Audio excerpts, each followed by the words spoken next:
फक्त 1200 रुपयांसाठी एका व्यक्तीची हत्या झाल्याची धक्कादायक घटना नवी मुंबईत उघडकीस आली आहे। ही घटना कळंबोली पोलीस ठाणे हद्दीत रात्री 12:15च्या सुमारास घडली।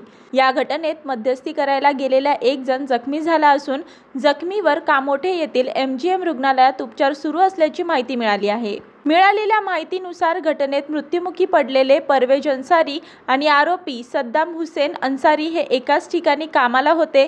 सुपरवायझर म्हणून काम पाहणाऱ्या परवेज अन्सारी यांच्याकडून सद्दाम हुसेन अन्सारी यांना 1250 रुपये येणे बाकी होते। वारंवार मागणी करून देखील पैसे मिळत नसल्याने सद्दाम हुसेन याने परवेज अन्सारी याचे घर गाठून पैसे देण्याची मागणी केली।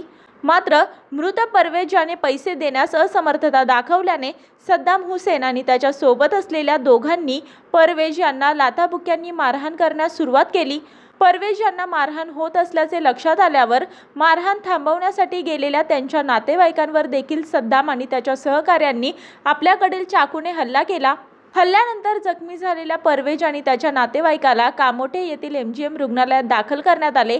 मात्र तिथे डॉक्टरांनी तपासून परवेज यांना मृत घोषित केले। या प्रकरणी गुन्हा दाखल करण्यात आला असून पोलीस पुढील तपास करत आहेत।